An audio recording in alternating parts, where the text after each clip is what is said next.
कानून अपना काम करेगा, कानून के सामने हर कोई बराबर है। मैंने पुलिस से बात की है और सख्त कार्रवाई की जाएगी। जो भी दोषी है उनके खिलाफ कार्रवाई की जाएगी। हम सभी के साथ समान व्यवहार करते हैं। ये बयान महाराष्ट्र के मुख्यमंत्री एकनाथ शिंदे का है। रविवार यानी 7 जुलाई को मुंबई के वर्ली में हिट एंड रन का मामला सामने आया है। एक तेज रफ्तार BMW ने स्कूटी सवार दंपत्ति को टक्कर मार दी। हादसे के दौरान आरोपी ने 45 साल की महिला को कार से 100 मीटर तक घसीटा, जिससे उसकी मौत हो गई। उसका पति घायल है।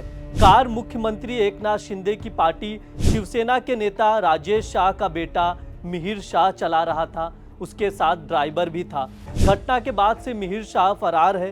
पुलिस ने राजेश शाह और ड्राइवर को हिरासत में लिया है। कार भी जब्त कर ली है। सीएम एकनाथ शिंदे ने दोषी के खिलाफ सख्त कार्रवाई किए जाने की बात कही है।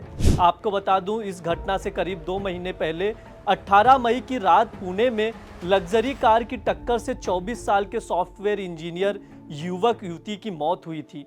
तब पुणे के एक नामी बिल्डर के नाबालिग बेटे ने पोर्च से बाइक सवार इंजीनियर्स को टक्कर मारी थी। ऐसे में ये जानना जरूरी है, क्या हमारे देश में हिट एंड रन को लेकर कड़ा कानून है?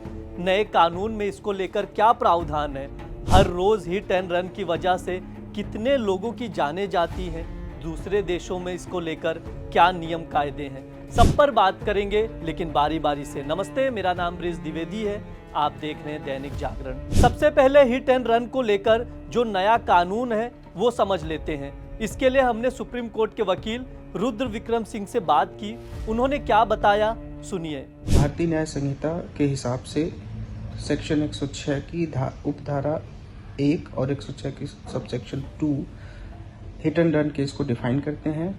इस बात को बताते हैं कि इसमें क्या सजाएं होंगी, क्या मामला है। जैसे 106(1) इस बात की बात करता है कि अगर मान लीजिए कोई नेग्लिजेंस से किसी की मृत्यु हो जाती है तो उसमें 5 साल तक की सजा है। लेकिन 106(2) इस बात की बात करता है कि अगर कोई आदमी नेग्लिजेंट की वजह से या फिर कार ड्राइविंग करते समय किसी को मार डालता है, उसकी कार से किसी की मृत्यु हो जाती है और वो बिना पुलिस या मजिस्ट्रेट को इन्फॉर्म किए वहाँ से भाग जाता है, तो उस ऐसी कंडीशन में 10 साल तक की सजा और जुर्माने का प्रावधान है। एक भ्रांति भी बहुत फैल रही थी पीछे कुछ दिनों में कि इसमें जो है एक बहुत बड़ी राशि का जुर्माना है, लेकिन उसमें राशि कोई अभी भारतीय न्याय संहिता में डिफाइन नहीं है।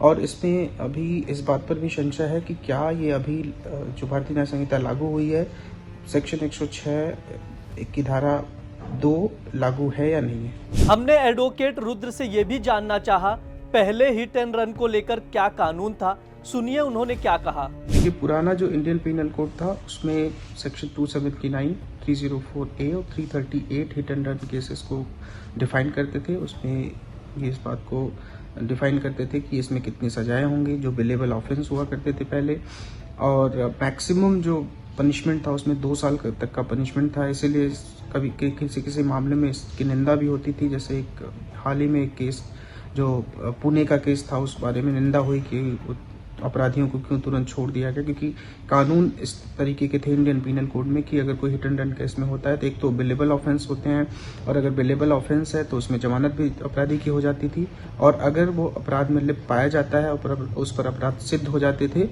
तो भी मैक्सिमम 2 साल तक की सजा थी, जो सेक्शंस डिफाइन 279 और 304A इसको डिफाइन करते थे। इन सबके बीच नेशनल क्राइम रिकॉर्ड ब्यूरो के आंकड़े भी चौंकाने वाले हैं। एनसीआरबी की 2022 की रिपोर्ट के मुताबिक भारत में हिट एंड रन की कुल 47,806 घटनाओं में 50,815 लोगों की मौत हो गई। इसका मतलब यह है कि हिट एंड रन मामले में हर घंटे लगभग 6 लोगों की मौत होती है। हर रोज करीब 140 लोगों की जान चली जाती है। वहीं 2021 में 47,530 घटनाएं हुई, जिनमें 43,499 लोगों की मौत हो गई। और जहां तक दूसरे देशों की बात है तो चीन, अमेरिका, ब्रिटेन, कनाडा जैसे देश में हिट एंड रन को लेकर कड़े कानून हैं। पड़ोसी देश चीन में हिट एंड रन में किसी बड़ी दुर्घटना में अपराधी का ड्राइविंग लाइसेंस रद्द कर दिया जाता है। वहीं अमेरिका में 1 से 5 साल तक की सजा हो सकती है। आज के लिए इतना ही। देखते रहिए दैनिक जागरण। शुक्रिया।